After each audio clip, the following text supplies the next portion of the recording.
चलिए, good morning. कैसे हैं? आशा करते हैं स्वस्थ होंगे, मस्त होंगे और अपने पढ़ाई में बिल्कुल ही व्यस्त होंगे। थोड़ा सा ऑनलाइन वाले का कमेंट देखने में हमको परेशानी होगा, क्योंकि सामने का जो कमेंट बॉक्स का टीवी लगा हुआ था वो टीवी जो है खराब हो गया है। फिर भी कमेंट कीजिएगा। सामने कंप्यूटर है, हम प्रयास करेंगे कि वहाँ से भी देख करके जो है आप लोग का जवाब दे। तो आज से जो है आपकी इस बैच में आधुनिक भारतीय इतिहास, मॉडर्न हिस्ट्री का हम शुरुआत करने जा रहे हैं।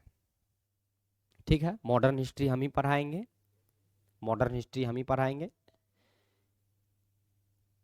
प्राचीन को हम लोगों ने देखा, अच्छा से देखा, खत्म भी किया, समाप्त हो गया। बारी रहा आपका रिवीजन करने का।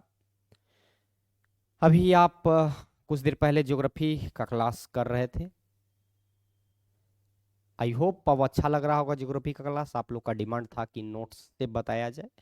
नोट्स में दिया गया है डाटा, बस उसी को हम लोग को एक्सप्लेनेशन करना है, तो वही चीज हम लोग कर रहे हैं। आगे देखते हैं। मॉडर्न हिस्ट्री में थोड़ा सा लंबा समय लगेगा और कहा जाता है कि ये एक ऐसा सेगमेंट है मॉडर्न हिस्ट्री जो आधुनिक भारतीय इतिहास आपको दिख रहा है। इससे दरोगा का एग्जाम या बिहार पुलिस का एग्जाम या अन्य कोई भी एग्जाम हो, उसमें थोड़ा सा वेटेज इसका ज़्यादा रहता है। और ऑन एवरेज अगर देखा जाए तो 6 से 8 क्वेश्चन जो है आपका इससे रहता है। 6 से 8 क्वेश्चन रहता है, और इसी के अपेक्षा एक दो क्वेश्चन कम हल्का एंशिएंट हिस्ट्री से रहता है। हल्का सा क्वेश्चन जो है आपका एंशिएंट हिस्ट्री से रहता है।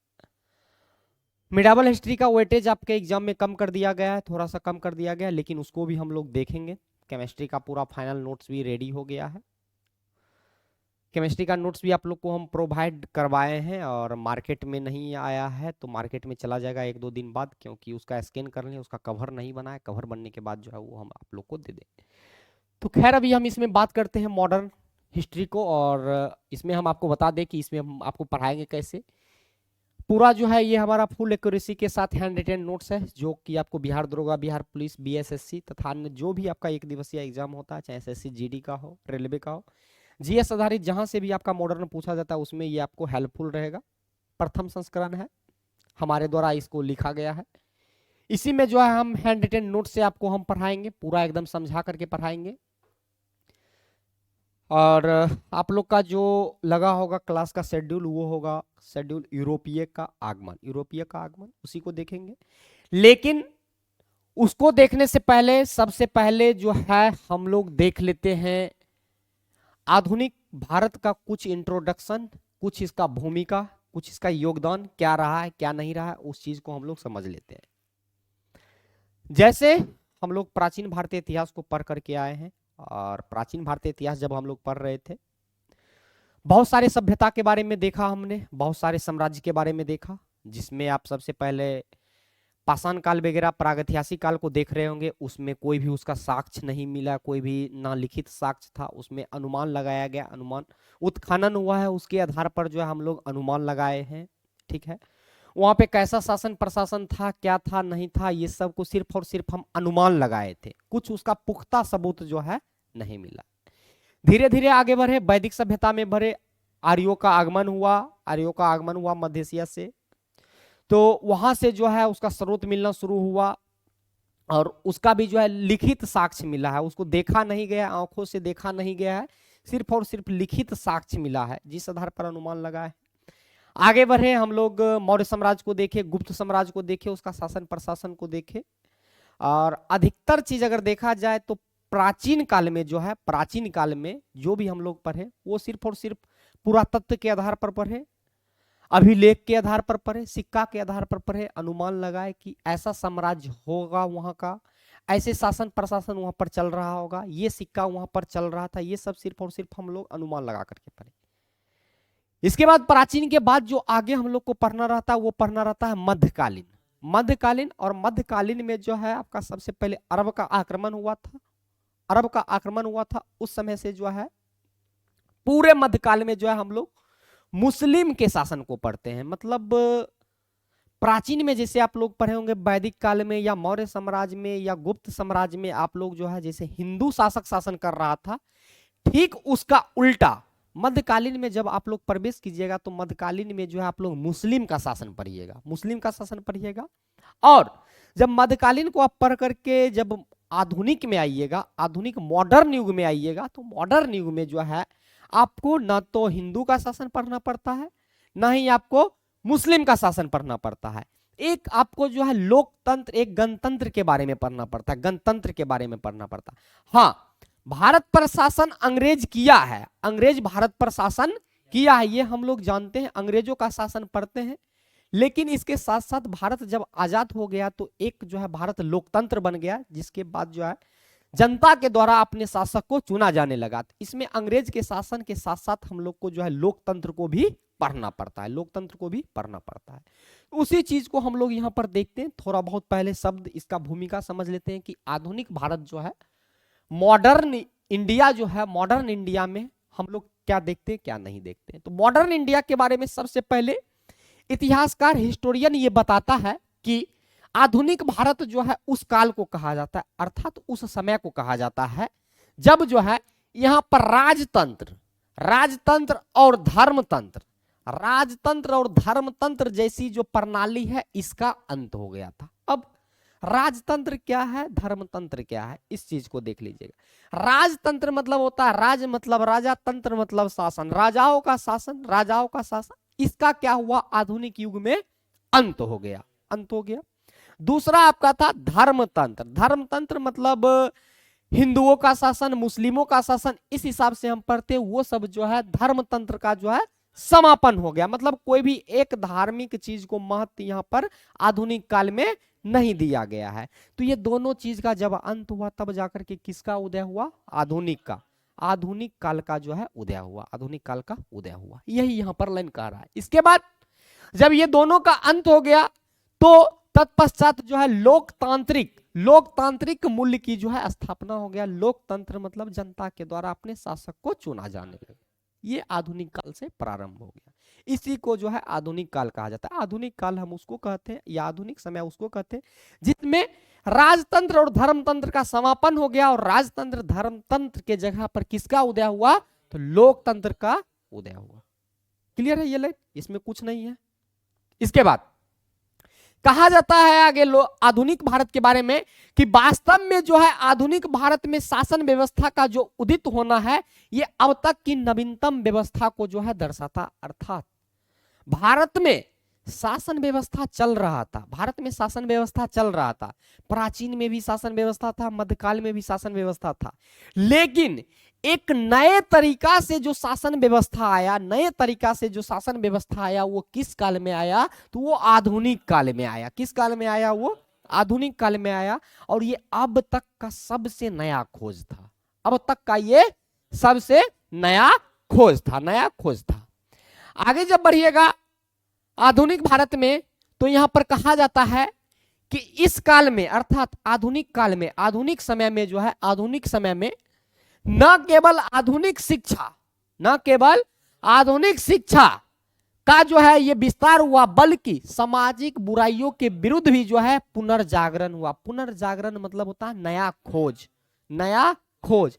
अर्थात ये क्या कह रहा है कि आधुनिक काल में केवल और केवल नया शिक्षा का ही विस्तार नहीं हुआ, बल्कि नया शिक्षा के साथ साथ सामाजिक बुराइयों का भी अंत हुआ। अब सामाजिक बुराई क्या हुआ, तो सामाजिक बुराई में हम लोग पढ़ेंगे आधुनिक काल में क्या, पर्दा प्रथा, सती प्रथा, सती प्रथा, बाल विवाह, ये सब पर जो है युक्ति युक्त जो प्रतिबंध लगाया गया था, किस काल में लगाया गया था, तो आधुनिक काल में लगाया गया था। उसी चीज को हम इसमें पढ़ते, उसी चीज को हम इसमें पढ़ते।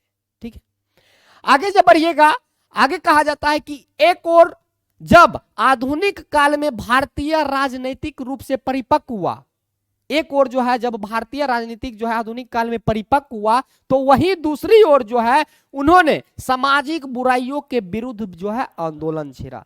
अर्थात जब धीरे धीरे भारत का व्यक्ति, जब भारत का व्यक्ति एक शिक्षित होते गया, योग्य होते गया, तो वो क्या किया, शिक्षित होने के साथ साथ जो है जब राजनीतिक दौर में आगे बढ़ा तो उसी के साथ जो है जो सामाजिक बुराइयां जो चल रहा था, सामाजिक कुरीतियां जो चल रहा था, उसके विरुद्ध भी जो है आंदोलन छेड़ा। और सामाजिक बुराइयां के अंतर्गत आपका जो है गुलामी भी आएगा, दास प्रथा जो था ये भी आएगा। हम लोग ब्रिटिश का गुलाम थे, तो ब्रिटिश से आजाद कैसे हुए? उसके खिलाफ जब हम लोगों ने उसके खिलाफ जब हम लोगों ने आंदोलन छेड़ा तब तो हम लोग आजाद हुए।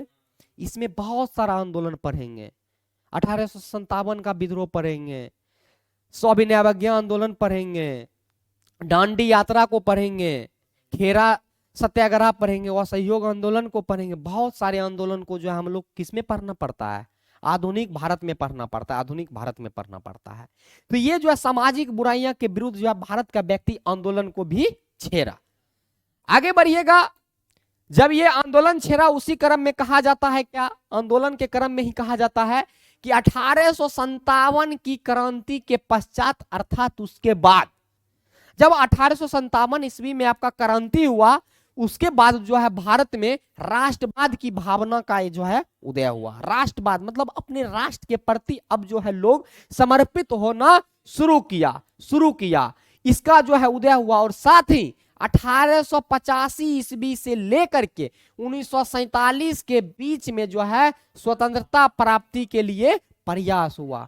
और वही 1885 ईस्वी है जब कांग्रेस का स्थापना हुआ, कांग्रेस का जब गठन हुआ, कांग्रेस का गठन हुआ। और कांग्रेस का गठन इसलिए हुआ ताकि कि भारत जो गुलाम था ब्रिटिश का, इससे उसे आजादी मिले। कांग्रेस जो आप आज जो देख रहे हैं, कांग्रेस जो आप देख रहे हैं, इसका गठन केवल और केवल इसलिए हुआ ताकि भारत को जो है विदेशी जो आपका ब्रिटिश था, ब्रिटिश का जो गुलाम था, इससे भारतीय लोगों को आजादी मिल सके, इसलिए कांग्रेस का उदय हुआ। और जब भारत आपका आजाद 1947 में हो गया, तो गांधी जी ये बात बोले थे कि कांग्रेस का जो है गठन किया गया था भारतीय लोगों को आजादी के लिए। अब भारत आजाद हो गया, इसको समाप्त कर दिया जाना चाहिए। लेकिन उसका समाप्ति नहीं हुआ, एक वो जो है आपका दल बन गया, एक वो जो आपका पार्टी बन गया। लेकिन उसका मूल रूप से आप कांग्रेस का बात कीजिएगा, जिसका पंजा जो आप देखते हैं, पंजा है ना, हाँ देखो पंजा है ना, इसका जो गठन हुआ था किस लिए हुआ था? ताकि भारतीयों को जो है ब्रिटिशों से आजाद कराया जाए, इसलिए इसका गठन हुआ था। तो 1885 से लेकर के 1947 के बीच में हम केवल यही पढ़ेंगे कि भारत अपनी स्वतंत्रता के लिए क्या क्या किया, क्या क्या नहीं किया। इतने चीजों को हम लोग को 1947 तक जो है पढ़ना रहता है। ये था आपका कुछ इंट्रोडक्शन। अब देख लेते हैं हमको इसमें क्या क्या पढ़ना है, क्या नहीं पढ़ना है। ये आपका सिलेबस है, पाठ्यक्रम, विषय सूची है। कुछ भी ऑनलाइन वाले आपको अगर डाउट रहेगा तो आप कमेंट कीजिएगा, हम वहां पर देख रहे हैं। एक सामू यादव है, सामू यादव का सिर्फ कमेंट है, गुड मॉर्निंग।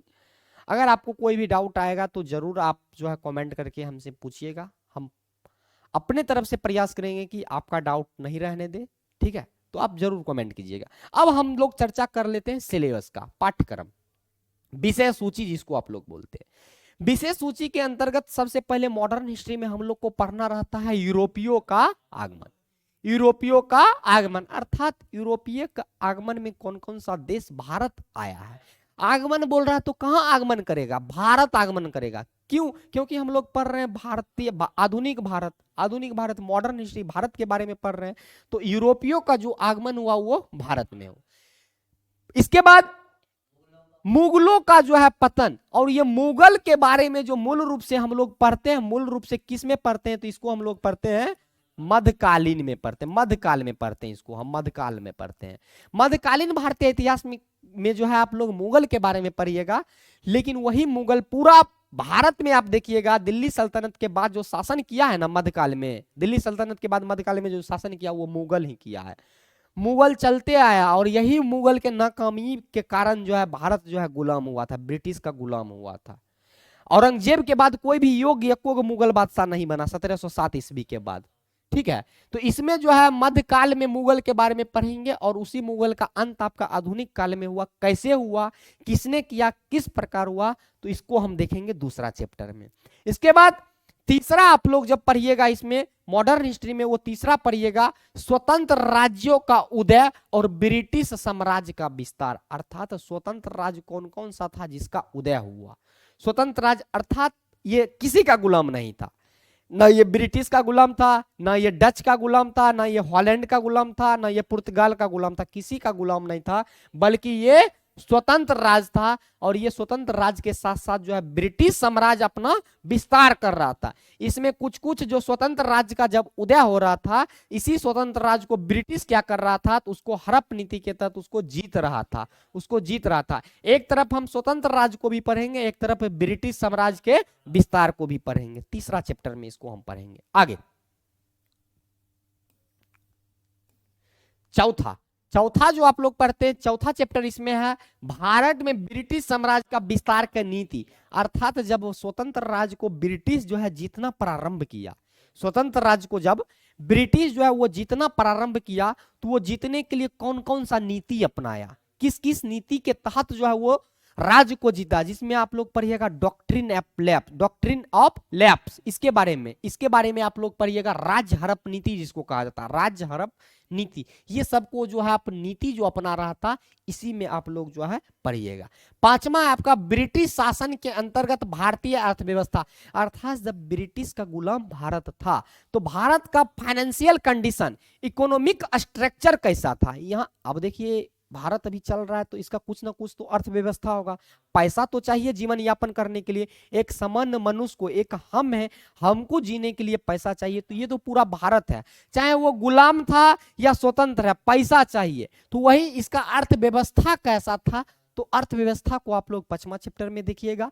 इसके बाद आगे है आपका ब्रिटिश शासन के विरुद्ध भारतीय विद्रोह, अर्थात जब भारत जब गुलाम था तो आजाद होने के लिए जो है ये विद्रोह भी किया। तो ब्रिटिश शासन के खिलाफ जो है ये भारतीय लोग विद्रोह कर रहा था। उस विद्रोह में आप लोग पढ़िएगा धार्मिक और राजनीतिक आंदोलन, धार्मिक राजनीतिक के बाद आगे पढ़िएगा 1857 का क्रांति, 1857 का क्रांति रिवॉल्यूशन जिसको इंग्लिश में हम लोग कहते हैं। इसके बाद आप पढ़िएगा जनजातीय आंदोलन, ये सब को आप लोग पढ़िएगा किसमें, तो ब्रिटिश शासन के विरुद्ध जो भी आपका विद्रोह हुआ। क्लियर है, यहां तक जो है आप लोग ये विद्रोह हुआ। इसके बाद जो आगे हम लोग को टॉपिक पढ़ना पड़ता है वो है आपका सामाजिक धार्मिक आंदोलन। अब ये सब जितना आंदोलन यहाँ पर छठा चैप्टर के बाद से हो रहा है ना, छठा चैप्टर से जो भी आंदोलन आपका हो रहा है, ये सब केवल और केवल भारतीय लोग अपनी आजादी के लिए कर रहे हैं, ब्रिटिशों से आजादी के लिए ये लोग कर रहे हैं। 7वां चैप्टर में आप लोग सामाजिक धार्मिक आंदोलन को पढ़िएगा। और इसके बाद सबसे बड़ा चैप्टर और सबसे इंपोर्टेंट और आज तक का रिकॉर्ड है कि इस चैप्टर से 2 से 3 क्वेश्चन आपका पूछ लिया जाता है। सबसे बड़ा चैप्टर है ये आपका है राष्ट्रीय आंदोलन। और इसी राष्ट्रीय आंदोलन में आप लोग जितना आपका नेता है चंद्रशेखर आजाद, भगत सिंह, खुदीराम बोस, महात्मा गांधी, नेहरू, जितना के बारे में आप लोग जानते हैं, जितना के बारे में पढ़ते हैं, सबको आप लोग राष्ट्रीय आंदोलन में देखिएगा, नेशनल मूवमेंट में आप लोग देखिएगा। यही राष्ट्रीय आंदोलन के कारण जो है भारत आजाद हुआ था। इसके बाद यही राष्ट्रीय आंदोलन के अंतर्गत आप जो है स्वतंत्र राज्यों का उदय देखिएगा। जब भारत जो है आपका मतलब उस समय आजादी के दौर में था, उस समय स्वतंत्र राज्य का कुछ उदय हुआ, जिसमें आपका था बंगाल। ये सब जो है आपका ये सब स्वतंत्र राज्य था, किसी का गुलाम नहीं था। बंगाल के बाद अवध राज, मराठा साम्राज्य, जाट साम्राज्य, राजपूत राज, कर्नाटक, मैसूर और पंजाब। लेकिन ये सब को भी जो है ब्रिटिश छोड़ा नहीं, बंगाल पर भी जो है कब्जा कर लिया, अवध को भी मिला लिया कुशासन का आरोप लगा करके। सब कुछ को आप लोग आराम से एक्टिविटीज आराम से पढ़िएगा, डिटेल्स में पढ़िएगा, अच्छा से एक बार मॉडर्न कर लीजिए, खाली एंशिएंट हिस्ट्री के जैसे, तो आपका एग्जाम जो है क्वेश्चन नहीं छूटेगा। लगभग क्वेश्चन आप टेस्ट वगैरह जो भी मारते हैं ना, सब में आपका क्वेश्चन फंसेगा। ये जो है आपका ये आपका सिलेबस था, ये आपका विषय सूची था। तो सबसे पहला हम लोग का जो विषय सूची में चैप्टर था वो था यूरोपियों का आगमन। तो अब हम लोग शुरुआत कर देंगे यूरोपियों का आगमन का। आराम से नोट्स निकाल लीजिएगा, कुछ भी डाउट रहेगा ऑनलाइन वाले तो पूछिएगा, बेहिचक पूछिएगा, ठीक है ना। तो चलिए देर ना करते हुए हम अपने टॉपिक का शुरुआत करते हैं। दिख रहा है ना, पूरा साफ दिख रहा है ना, कि और जूम कर दे, दिख रहा है ना, ठीक। यूरोपियों का आगमन, यूरोपियों के आगमन में हम देखेंगे कि इसका जो है यूरोपियों का भूमिका क्या था। इसका सबसे पहले भूमिका देख लेते हैं हम, योगदान, इसका योगदान क्या था। यूरोपियों के बारे में अगर आप लोग पढ़ते हैं तो कहा जाता है कि प्राचीन और मध्यकाल के दौरान, प्राचीन और मध्यकाल के दौरान जो है यूरोप के साथ जो है भारत का व्यापारिक संबंध जो था वो उन्नत अवस्था में था। अर्थात प्राचीन काल में भी हम लोगों ने देखा भारत जो है एक देश से दूसरे देश व्यापार करता था।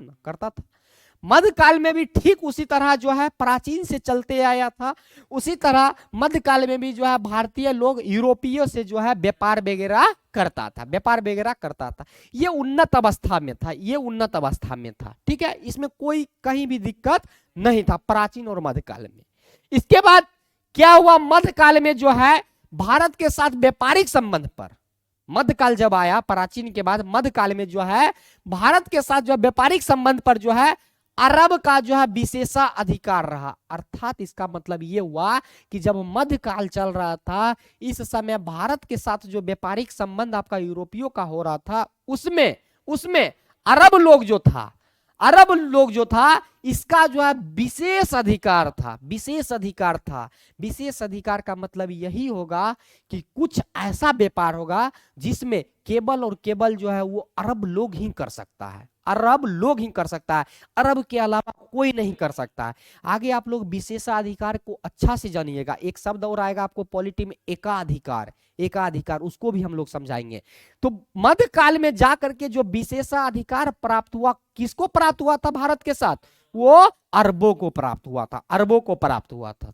और मध्यकाल के दौरान भारत से यूरोप का व्यापार जो है मसालों के व्यापार पर आधारित था। अर्थात मध्यकाल में जो है भारत, एक तरफ भारत और एक तरफ आपका यूरोप, भारत और यूरोप के बीच जो व्यापार हो रहा था ना, इसमें सबसे ज्यादा व्यापार हो रहा था किस पर, मसाला का व्यापार हो रहा था। मसाला का व्यापार, ये मसाला के व्यापार पर आधारित था भारत और यूरोपियों का व्यापार। लेकिन भारत का जो व्यापार जो था इस पर सबसे ज्यादा भारतीय व्यापार पर मध्यकाल में किसका विशेष अधिकार प्राप्त था, अरब का जो है विशेष अधिकार प्राप्त था। लेकिन भारत और यूरोप के बीच में किस चीज का व्यापार ज्यादा होता था, मसाला का व्यापार ज्यादा होता था। आगे जब आप लोग बढ़िएगा तो आगे कहा जाता है कि मसालों के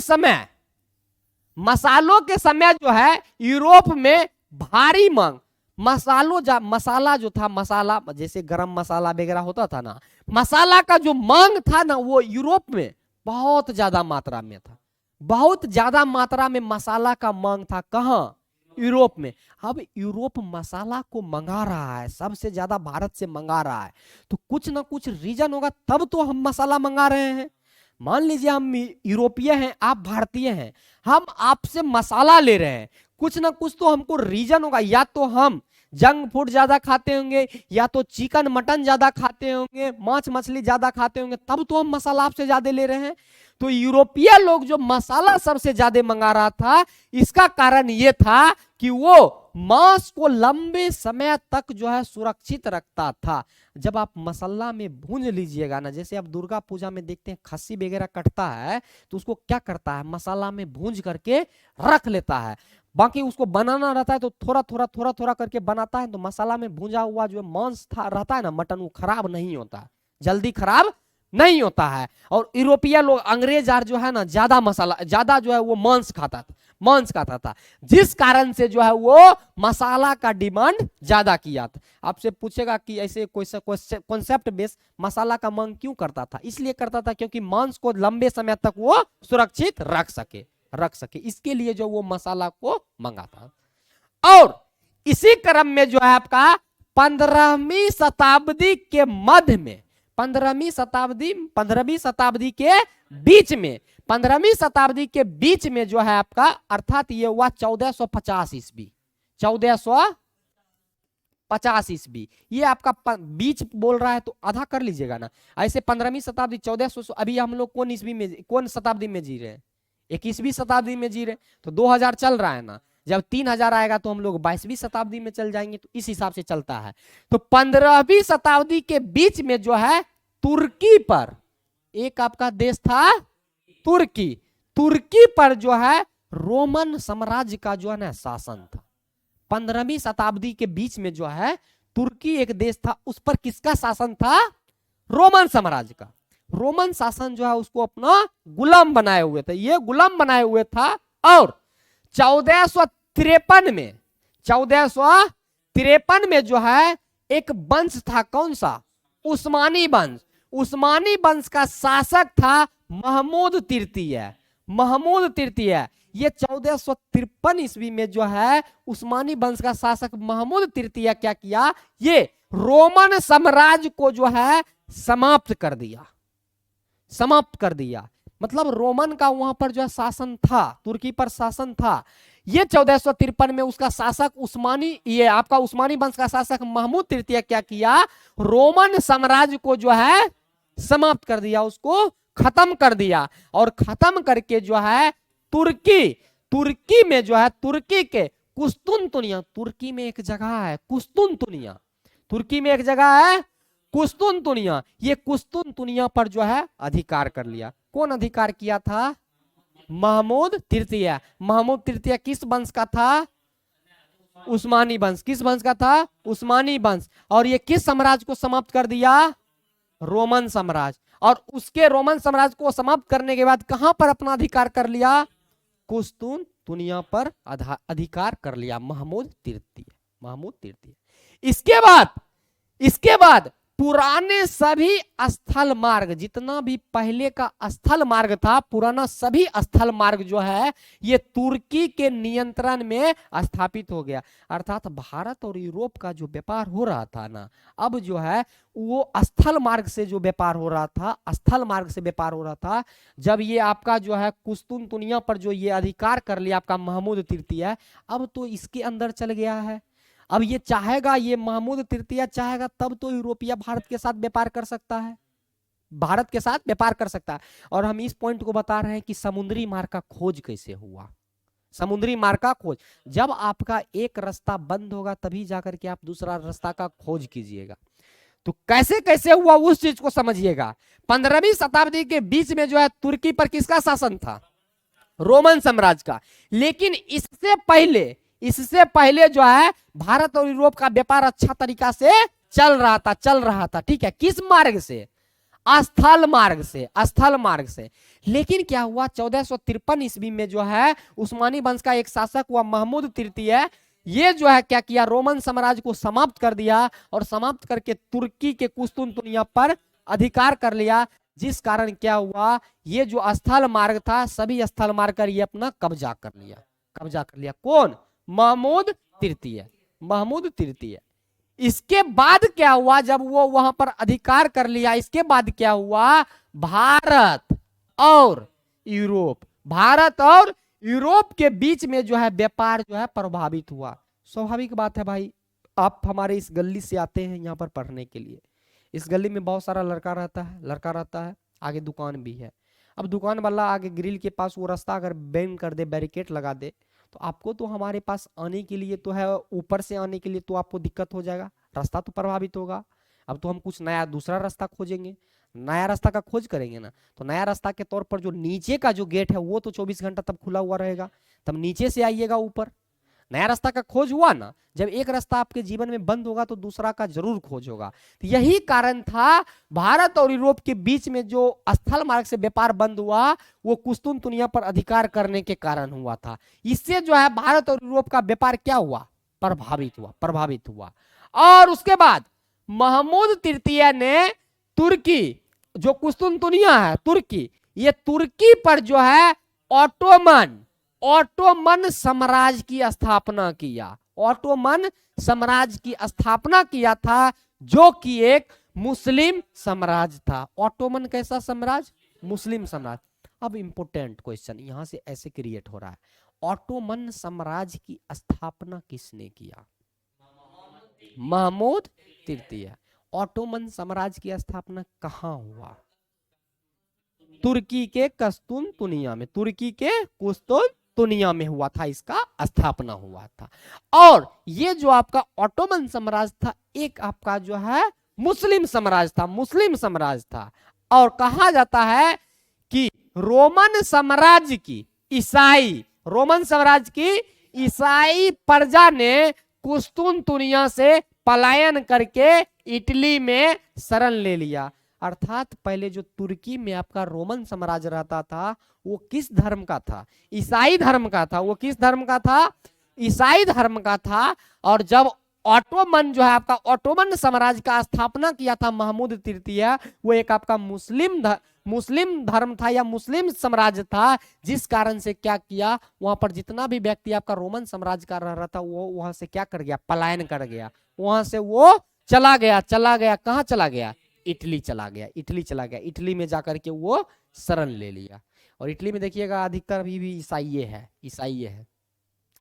जब वो इटली चला गया तो इटली जाने के बाद जो है इटली में जो है बुद्धिजीवियों का जो है प्रवास हो गया। बुद्धिजीवी वर्ग, ईसाई लोग ऐसे भी जो है अच्छा खासा रहता है, अच्छा खासा पढ़ा लिखा रहता है। तो इटली में जो है बुद्धिजीवियों का प्रवास हो गया और यहां से जो है पुनर्जागरण आंदोलन की शुरुआत हुई। इटली से ही जो है सबसे पहले पुनर्जागरण आंदोलन की शुरुआत हुई, जिसके अंतर्गत रूढ़िवादी कैथोलिक चर्च पर जो है प्रहार किए गए और नई भौगोलिक और वैज्ञानिक खोजें आरंभ हुआ। जब ये पलायन किया आपका ईसाई लोग इटली में, तो वहीं से जो आपका रूढ़िवादी मतलब जो है ईसाई के बारे में वो गलत भ्रांतियां फैलाया हुआ था, ये कीजिए वो कीजिए, ऐसे चर्च वो, ये सब के खिलाफ जो है वहां पर जब वो लोग गया तो आंदोलन किया। आंदोलन करने के बाद जो है वहीं से आपका नया भौगोलिक और वैज्ञानिक खोज की शुरुआत हुई। कहां से सबसे पहले हुआ? इटली से हुआ। और भारत और यूरोप को जब हम लोग पढ़ रहे थे तो भारत और यूरोप के बीच व्यापारिक मार्ग पर जो है तुर्की का अधिकार होने से जो है नया व्यापारिक समुद्री मार्ग की जो है खोज प्रारंभ हुआ। अर्थात जब भारत और यूरोप का व्यापार चल रहा था, लेकिन उस व्यापार स्थल मार्ग से हो रहा था, उसी क्रम में जब वहां पर तुर्की का अधिकार हो गया, ये व्यापार प्रभावित हुआ। और उसी के कारण जैसे वहां पर भौगोलिक और वैज्ञानिक खोज आपका इटली से प्रारंभ हुआ, तो भारत और यूरोप के बीच में भी नया एक आपका मार्ग का खोज हुआ, जो कि कौन सा मार्ग था? समुद्री मार्ग का खोज हुआ। इसके बाद जब ये समुद्री मार्ग का खोज हुआ तो कहा जाता है कि एक आपका पुर्तगाली राजकुमार था जिसका नाम था हेनरी द नेविगेटर। ये पुर्तगाली राजकुमार का नाम है क्या? Henry the navigator. ये जो है हेनरी द नेविगेटर एक दिक् सूचक अर्थात दिशा सूचक मतलब हमें दिशा बताने वाला। तो ये जो है आपका पुर्तगाली राजकुमार हेनरी द नेविगेटर एक दिक् सूचक यंत्र का जो है आविष्कार किया। और ये जब दिक् सूचक यंत्र का आविष्कार किया, इसके कारण जो है लंबा समुद्रिक यात्राएं जो है संभव हुई। अर्थात पहले जो लोग लंबी समुद्री यात्रा पर जाता था तो वो भटक जाता था। आपके पास कुछ रास्ता ही नहीं रहेगा, कुछ यंत्र बताने वाला नहीं रहेगा, तो आप किधर जाइएगा? कहीं भी भटक जाइएगा। तब जाकर के पुर्तगाली जब ये था आपका हेनरी द नेविगेटर एक दिक् सूचक यंत्र का जो है खोज किया, और इसकी खोज करने के बाद जो है लंबी आपका समुद्री यात्राएं जो था वो संभव हो पाया। और तत्पश्चात 1486 ईस्वी में एक व्यक्ति बार्थोलोमियो डियाज, एक व्यक्ति था कौन?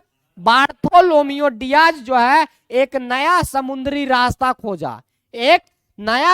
रास्ता खोजा, जिसको नाम दिया गया कैप ऑफ गुड होप। इसका खोज किया कौन किया? Bartolomeu Diaz. तो आपसे क्वेश्चन, बार्थोलोमियो डियाज ने कैप ऑफ गुड होप की खोज कब किया है? 1486। कैप ऑफ गुड होप की खोज किसने किया है? बार्थोलोमियो डियाज किया है। ये आपका नया समुद्री रास्ता था। अब देखेंगे जब समुद्री मार्ग का खोज हुआ तो इसी समुद्री मार्ग से जो है नया नया जो है रास्ता, नया नया देश का जो है खोज हुआ, समुद्री मार्ग से खोज हुआ। अब भारत तो स्थल मार्ग से तो हम लोग आते जाते थे ही, हम लोग आते जाते थे ही, लेकिन यूरोप से भारत आने के लिए समुद्री मार्ग नहीं था। उसी में नाम आता है वास्को डिब्बा वाला की भारत, वास्को डिब्बा वाला जो है भारत का खोज किया है, लेकिन वो भारत का खोज नहीं किया बल्कि भारत और यूरोप के बीच समुद्री मार्ग का खोज किया। तो अब देखिए कुछ महत्वपूर्ण देश का खोज, और ये जितना भी खोज होगा ना ये सब आपका समुद्री मार्ग से होगा, ना कि स्थल मार्ग से होगा। ये सब आपका किससे होगा? समुद्री मार्ग से होगा। कुछ महत्वपूर्ण देश की खोज में सबसे पहले आता अमेरिका का खोज। किसका? अमेरिका का खोज आता है, और अमेरिका का खोज किया गया था 1492 ईस्वी में, और अमेरिका का खोज 1492 ईस्वी में जो किया था वो किया था आपका क्रिस्टोफर कोलंबस। क्रिस्टोफर कोलंबस, और ये क्रिस्टोफर कोलंबस जो था वो कहाँ का निवासी था? वो स्पेन का निवासी था, स्पेन का निवासी था, स्पेन का निवासी था। और जब क्रिस्टोफर कोलंबस अमेरिका का खोज किया था, अमेरिका का खोज किया था, तो वहां के लोगों को, वहां की खोज जब किया था तो उसे बताया था लाल दुनिया, लाल दुनिया, लाल दुनिया उसको बताया था, लाल दुनिया, लाल दुनिया का संज्ञा दिया था। इसके बाद दूसरा आपका है ऑस्ट्रेलिया। दूसरा कौन सा आपका? ऑस्ट्रेलिया। क्या है? ऑस्ट्रेलिया। और ऑस्ट्रेलिया का जो खोज हुआ था, ऑस्ट्रेलिया का खोज आपका हुआ था, नहीं ये गलत लिख दिया, 170 नहीं होगा, 170 नहीं होगा, 1470 होना चाहिए, यहाँ पर 1470 होना चाहिए ऑस्ट्रेलिया का खोज। 170 ये गलत लिख दिया। ऑस्ट्रेलिया का खोज नहीं, गलत डाटा दिया है। 1 मिनट रुक जाइए, वेरीफाई इसको करने दीजिए। कौन 4 बार फोन किया है?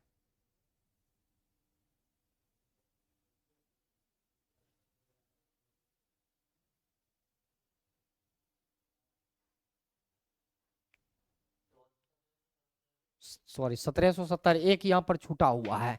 ऑस्ट्रेलिया का जो खोज हुआ था ये हुआ था आपका 1770 ईस्वी में, 1770 ईस्वी में। और ऑस्ट्रेलिया का खोज जो 1770 ईस्वी में किया था वो कौन किया था? जेम्स कुक किया था। और जेम्स कुक कहाँ का निवासी था? ये आपका ब्रिटेन का था। कहाँ का था? ब्रिटेन का। इसके बाद एक व्यक्ति का नाम आता है वास्को डिगामा।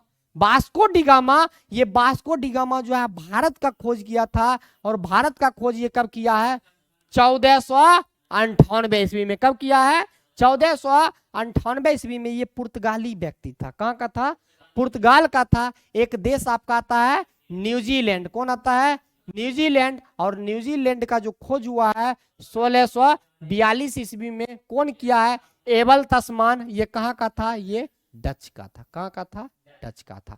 और ये जो भी आप स्पेन, ब्रिटेन, पुर्तगाल यहाँ पर देख रहे हैं ना, जो भी आप यहाँ पर देख रहे हैं पुर्तगाल वगैरह, ये सब आपका कहाँ का था? ये सब आपका यूरोपीय था, यूरोपीय महादेश का था, यूरोपीय। अब एशिया महादेश में केवल भारत थोड़ी है, केवल भारत थोड़ी है, पाकिस्तान भी है, श्रीलंका भी है, चीन भी है, म्यांमार भी है, अफगानिस्तान भी है, बहुत सारा देश है। तो ये सब जो आपका कहाँ का था? ये सब आपका यूरोपीय था। इतने देशों का जो है आपका खोज हुआ, इतने देशों का आपका खोज हुआ।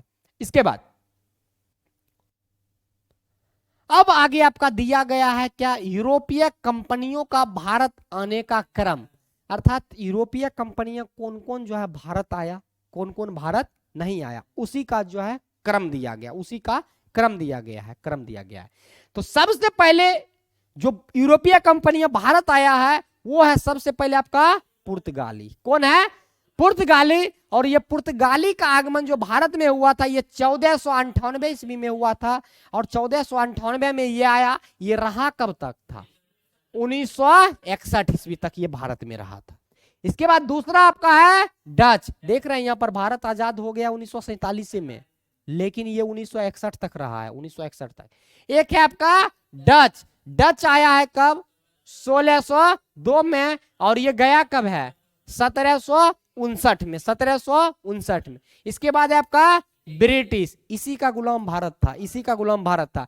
ब्रिटिश आया है 8 ईस्वी में, गया कब है 1947 में। सब में सबसे शक्तिशाली यही है।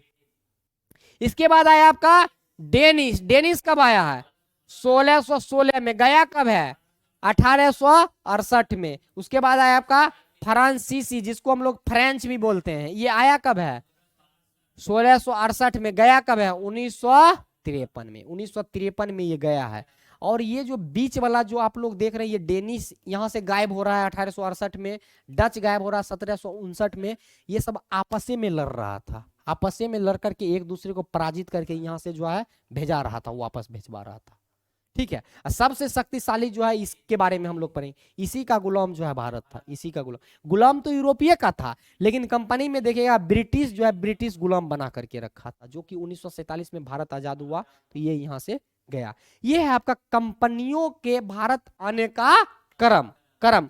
हम लोग को अब देखना कंपनियों के बनने का क्रम। ये बना कब था, बना कब था मतलब इसका गठन कब हुआ है। वो तो भारत आया है, वो भारत आया है, लेकिन ये कंपनी जो बना है ये कब बना है तो पुर्तगाली जो कंपनी बना था, पुर्तगाली जो कंपनी बना था, ये बना था आपका 1501-2 ईस्वी में। पुर्तगाली कंपनी जो बना है, कंपनी जो बना है ये कब बना है 1501-2 ईस्वी में। ब्रिटिश कंपनी का गठन कब हुआ है 1600 ईस्वी में। 1600 ईस्वी में इसका स्थापना हुआ है। डच का 1602 ईस्वी में, डेनिश का 1616 ईस्वी में, फ्रांसीसी का 1664 ईस्वी में। अब यहाँ पर जो आप लोग जितना भी पढ़िएगा ना, सब एडी ही रहेगा, बीसी कहीं नहीं पढ़िएगा।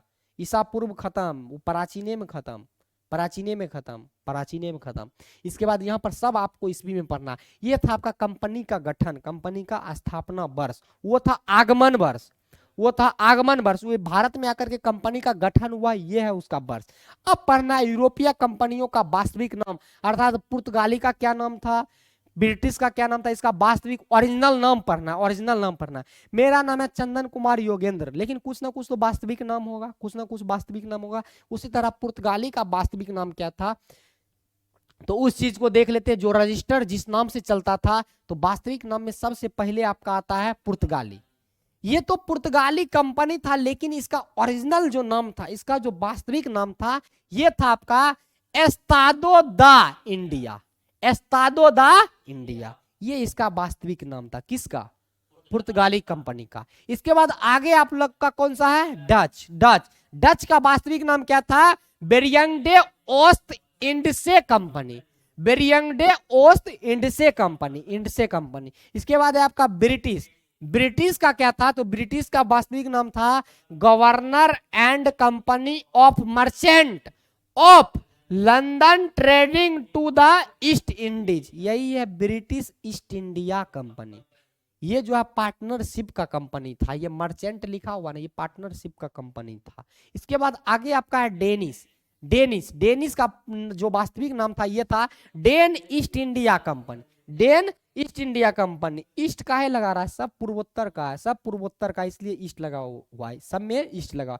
ईस्ट मतलब पूर्वेन होता है, ये सब पूर्वोत्तर का कंपनी, सॉरी पूर्वोत्तर नहीं, सब ये पूर्वी कंपनी है, पूर्वी कंपनी है, पूर्वी कंपनी है ये सब। इसके बाद है आपका फ्रांसीसी। फ्रांसीसी, फ्रांसीसी का नाम था आपका कंपनी फ्रैंकेस डडेस, डडेस इंडेस ओरिएंटल्स, ओरिएंटल्स। ये जो है आपका फ्रांसीसी का नाम था। इतने सारे कंपनी का आप जो है वास्तविक नाम याद कर लीजिएगा, या आप ये नाम देकर के पूछ देगा वास्तविक नाम क्या था, या वो नाम देकर के पूछ देगा, जो जैसे कुछ क्वेश्चन पूछना रहेगा वो पूछ सकता है। अब जो आगे हम लोग को पढ़ना है, सबसे पहले पढ़ना है किसके बारे में पुर्तगाली, क्योंकि आगमन सबसे पहले किसका हुआ है पुर्तगाली का आगमन हुआ है, इसलिए अब जो है हम लोग को पढ़ना है पुर्तगाली के बारे में, पुर्तगाली के बारे में। क्या कमेंट आया है सामू यादव का?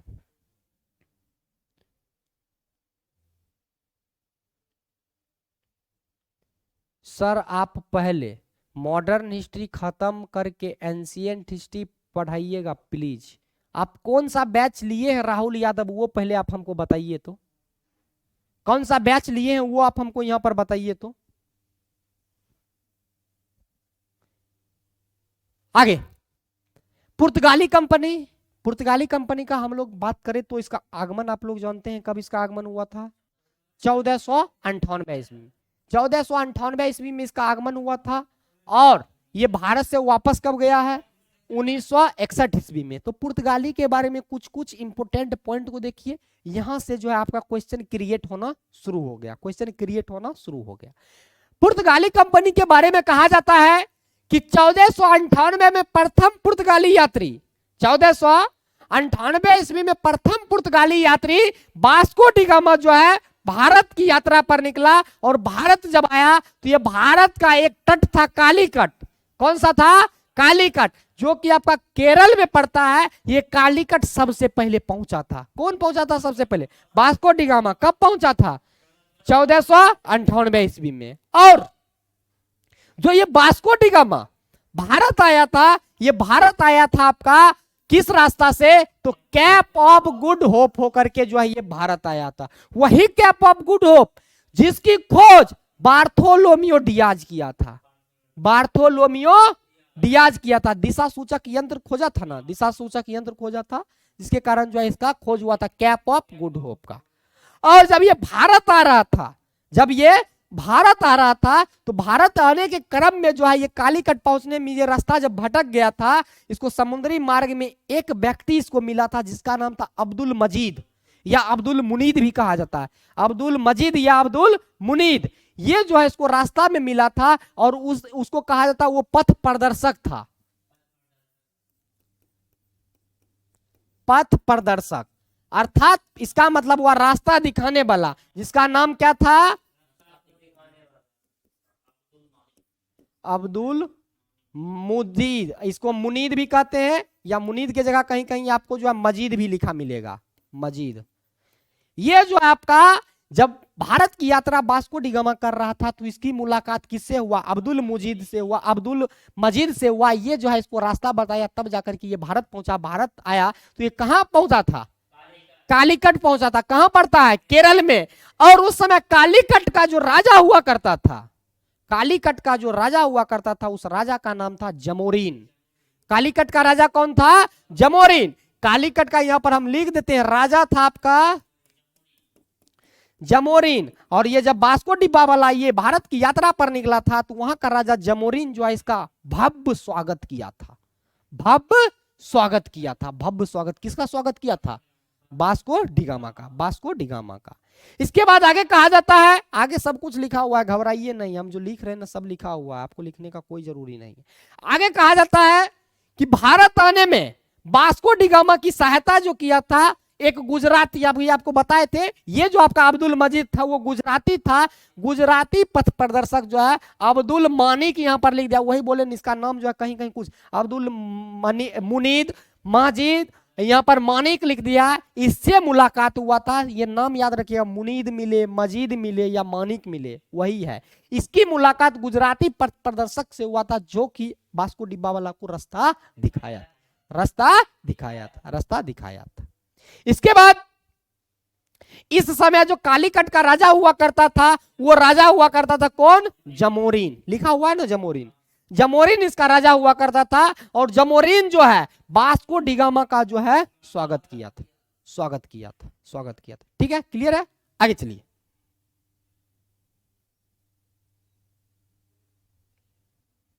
आगे कहा जाता है कि उल्लेखनीय है कि इस समय अर्थात जब 1498 ईस्वी में वास्को डी गामा आपका भारत की यात्रा पर आया था, जब ये भारत आया था तो भारत आने के समय जो है उस समय दिल्ली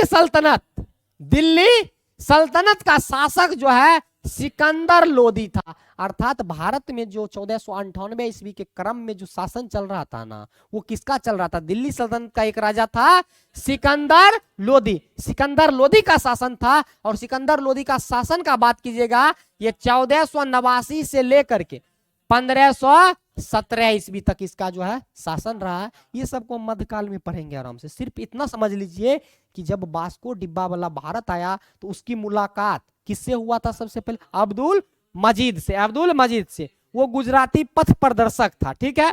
उसके बाद जब वो आया था तो किस तट पर आया था? कौन तट था? वो कौन तट था? केरल का कौन सा तट था? कालीकट। कालीकट। उस समय कालीकट का राजा कौन हुआ करता था? जमोरीन हुआ करता था। जमोरीन हुआ करता था। और जब ये वास्को डी गामा भारत आया था तो उस समय किस सल्तनत का भारत में शासन था? दिल्ली सल्तनत का, दिल्ली सल्तनत का। और दिल्ली सल्तनत का उस समय शासक कौन था? सिकंदर लोदी, सिकंदर लोदी, सिकंदर लोदी। क्लियर है यहां तक? इसके बाद आगे कहा जाता है कि वास्को डी गामा ने पहली बार, वास्को डी गामा जो है ये पहली बार भारत यात्रा में जो है कुछ मसाले खरीदा। जब ये भारत की यात्रा पर आया, पहली यात्रा में 1498 ईस्वी में आया, तो यात्रा पर आने के बाद जो है ये कुछ मसाला खरीदा, मतलब थोड़ा बहुत जो है ये मसाला खरीदा। और इन मसालों पर जो है उसे, इन मसालों पर जो है उसे यूरोप में 60 गुना का लाभ प्राप्त हुआ। अब एक चीज सोच करके देखिए कि कोई भी कोचिंग इंस्टीट्यूट, सॉरी कोई भी कोचिंग इंस्टीट्यूट नहीं, कोई भी दुकान खोला, ठीक है, दिल्ली से सामान लाया, कोई भी चप्पल दिल्ली से लाया, मार्केट से जाकर के लाया, वहां से चप्पलें लाया, 20 रुपया में खरीद के लाया, ठीक है, 20 रुपया में खरीद के लाया। अब यहाँ पर 100, 120, 130 में अगर वही चप्पल बेच रहा है, 6 गुना उसको लाभ अगर प्राप्त हो रहा है, 6 गुना लाभ प्राप्त हो रहा है, उसके मन में लोभ गरासेगा कि नहीं गरासेगा? गरासेगा ना, मन तो उसका डोलेगा। तो जो सोचिए अगर ये 5 रुपया का अगर यहां पर से मसाला लेकर के गया, मसाला लेकर के गया, 60 गुना में ये वहां पर जाकर के बेचा, 6 पंचे 30, 300 रुपया कमा रहा है, 295 रुपया, जिसमें आप जो है 100 खर्चे हटा दीजिएगा, फिर भी 195 रुपया वो 5 रुपया के पूंजी पर कमा रहा है, इसके मन में लाभ नहीं गरासेगा, लोभ गरासेगा ना। तो वही हुआ, जब ये कुछ मसाला अपने साथ लेकर के गया और वहां पर जाकर के ये बेचा, तो 60 गुना लाभ प्राप्त हुआ, जिसके कारण जो है इसकी चर्चा पूरे पुर्तगाल में जो है ये चर्चा का विषय बन गया, पुर्तगाली लोग में चर्चा का विषय बन गया। आखिर ये कैसा मसाला, स्वादिष्ट लगा होगा तब तो लोग खरीदा होगा, ठीक है ना। ऐसे ही भारत को सोने की चिड़िया नहीं कहा जाता है। तो 60 गुना लाभ पर जो है ये बेचा। इसके बाद वो अगले ही वर्ष 1500 ईस्वी में, 1500 ईस्वी में जो वो दूसरा पुर्तगाली यात्री जो है पेड्रोज कैब्राल जो है ये भारत आया।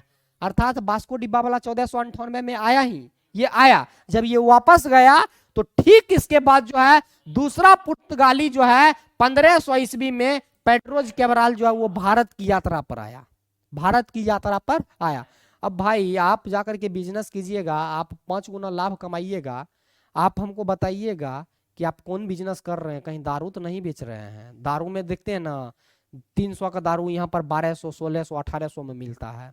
एक गो पर 1000 रुपया प्रॉफिट कमा रहा है, तो काहे ना धंधा करेगा। तो वही चीज हुआ इसमें, मसाला 60 गुना के लाभ पर बेचा। तो अगला जो है इसको लोभ गरासा पेड्रोज कैब्राल 1500 ईस्वी में आया। पुनः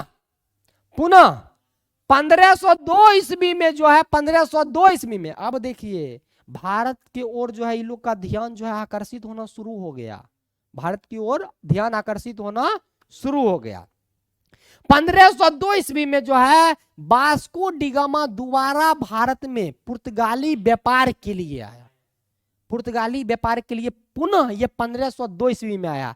तो ये पूछा जाता है कि दूसरा बार कब आया? पहली बार आपका 1498, दूसरा 1502, आगे एक बार और आता है, मर जाता है उस समय, एक बार और आएगा मर जाएगा। 1502 ईस्वी में जो है ये वास्को डी गामा दोबारा भारत की यात्रा पर आया, और जब ये भारत की यात्रा पर आया तो अनुमति प्राप्त हो गई और पहला पुर्तगाली कारखाना जो है ये कोचीन अर्थात केरल में जो है 1503 ईस्वी में स्थापित कर दिया। अर्थात जब 1502 ईस्वी में आया, यहां से मसाला ले गया, व्यापार करके मसाला ले गया, पुनः ये 1502 ईस्वी में जो है वास्को डी गामा भारत आया। भारत आकर के जो है उस समय जो यहाँ पर शासन प्रशासन कर रहा था दिल्ली सल्तनत में, उसके दरबार में गया। अब यहाँ का राजा हम है, यहाँ हमारे पास कोई पढ़ाने के लिए आएगा तो अनुमति किससे लेगा? हमसे लेगा अनुमति। तो उस समय जो भारत में शासन प्रशासन कर रहा था उस राजा के पास गया, उससे अनुमति लिया कि हम यहाँ पर कारखाना खोलना चाहते हैं, फैक्ट्री खोलना चाहते हैं। अनुमति लिया, 1502 में लिया, और 1503 ईस्वी में जो है ये कारखाना को स्थापित कर दिया। और ये कारखाना जो स्थापित किया था कहाँ किया था? कोचीन में किया था। कहाँ किया था? कोचीन में किया था। और कोचीन कहाँ आपका? केरल में। जब भी कारखाना स्थापित होगा ना तो समुद्र तट पे स्थापित होगा या नदी के तट पर जो है ये स्थापित होगा, क्योंकि कारखाना चलाने के लिए पानी चाहिए, पानी चाहिए, अधिक मात्रा में पानी चाहिए। तो ये जो है समुद्र तट पे पहला कारखाना स्थापित किया था कौन? Vasco da Gama, Vasco da Gama. और आगे कहा जाता है कि 1503 ईस्वी में ही, 1503 ईस्वी में ही जो है पहला पुर्तगाली वाइसराय, पहला पुर्तगाली वाइसराय जो है फ्रांसिस्को डी अल्मीडा जो है भारत आया। अब वाइसराय क्या होता है? जब देखिए कारखाना चल रहा है तो कारखाना चलाने के लिए यहाँ का कोई ना कोई तो मालिक होना चाहिए ना, मालिक होना चाहिए। तो उस कारखाना को चलाने के लिए, या ऐसे हम कह सकते हैं जो भी पुर्तगाली व्यक्ति यहाँ पर काम काज कर रहा था या भारतीय लोग जो काम काज कर रहा था उस कारखाना में, उसको नियंत्रित करने के लिए एक वाइसराय का गठन किया गया। और सबसे पहला जो वाइसराय आया था वो कब आया था? 1503 ईस्वी में। और प्रथम पुर्तगाली जो वाइसराय था वो कौन था? Francisco de Almeida, Francisco de Almeida, वो उसका नाम है। आपसे पूछता है कि भारत का प्रथम पुर्तगाली वाइसराय कौन था? Francisco de Almeida. और आपसे ऐसे नॉर्मली क्वेश्चन पूछ लेगा कि भारत का प्रथम वाइसराय कौन था, तो प्रथम वाइसराय लॉर्ड कैनिंग, जो कि आप ब्रिटिश कंपनी के अंदर आप लोग आगे पढ़िएगा, लॉर्ड कैनिंग वगैरह को पढ़िएगा। लेकिन जब भी ये सब का नाम अगर पूछना रहेगा ना तो शब्द आगे लगा देगा क्या? पुर्तगाली। प्रथम पुर्तगाली वाइसराय कौन था? Francisco de Almeida, Francisco de Almeida. ये 1503। अब देखिए धीरे धीरे पहले आया, मसाला खरीदा, 60 गुना में बेचा, वो 21 साल में भांप लिया, 2 साल में भांप लिया कि लाभ ज्यादा हो रहा है। अब आएगा, बैठेगा, अब पैर पसारना शुरू करेगा धीरे धीरे। ट्रेन में देखते हैं ना, थोड़ा सा बैठने दीजिए ना, बैठते बैठते बैठते बैठते सो जाएगा, सो जाएगा। तो ये जो है अब यहां पर कारखाना स्थापित किया, आगे धीरे धीरे इसका क्रम चलेगा। आगे बढ़िएगा जब,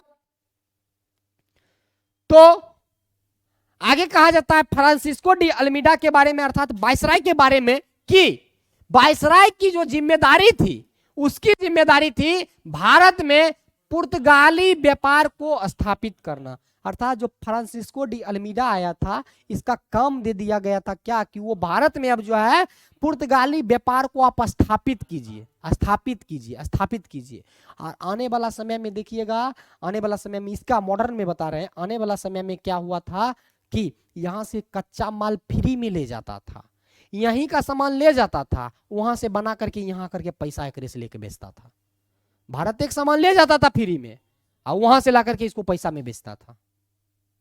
ये जो है आपका, इसका जिम्मेदारी था पुर्तगाली व्यापार को स्थापित करना। और 1505 ईस्वी में कन्नूर, जिसको कुन्नूर भी कहते हैं, कन्नूर जिसको कुन्नूर भी कहते हैं, कुन्नूर में जो है दूसरा पुर्तगाली फैक्ट्री स्थापित हुआ, दूसरा पुर्तगाली फैक्ट्री स्थापित हुआ।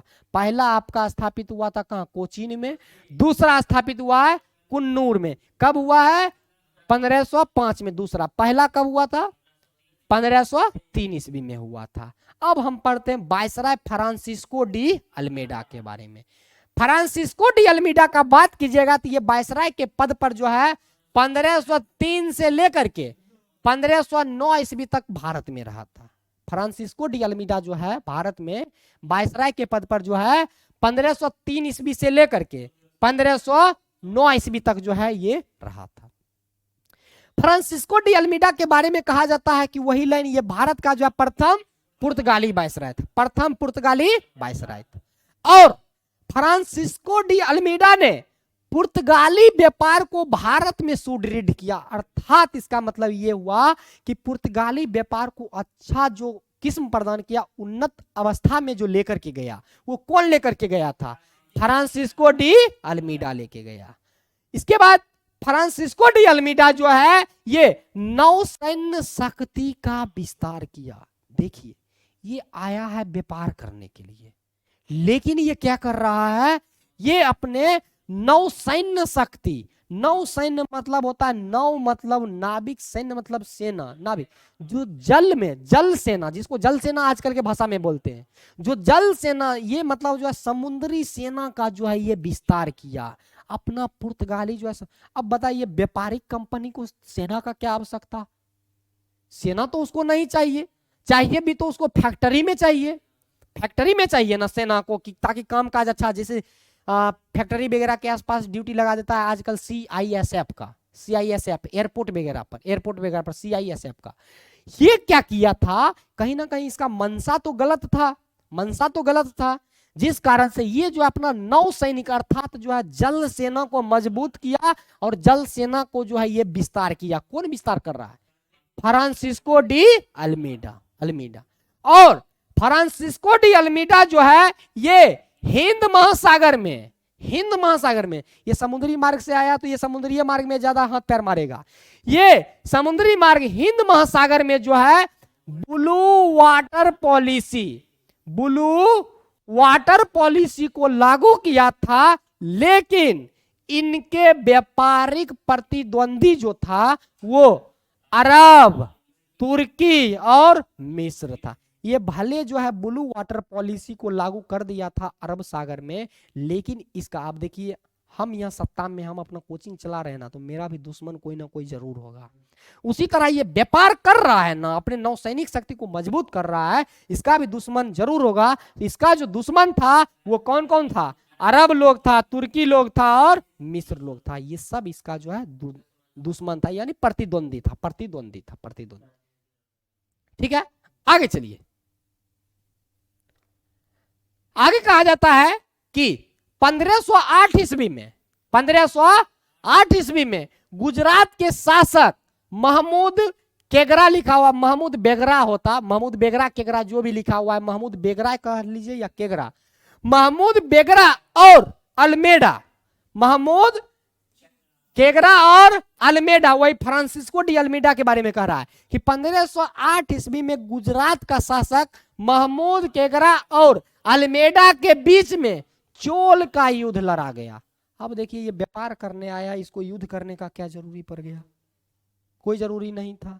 कहीं ना कहीं सिंह तो यही मार रहा है ना, अपने स्वार्थ के लिए। टैक्स इसका लग रहा होगा, टैक्स दे रहा होगा वहां के राजा को, अब सोच रहा होगा टैक्स भी हम बचाए। तो वही चोल का युद्ध जो है आपका, चोल का युद्ध 1508 ईस्वी में हुआ है। और ये चोल का युद्ध 1508 ईस्वी में गुजरात के शासक महमूद केगरा और अल्मेडा के बीच में हुआ।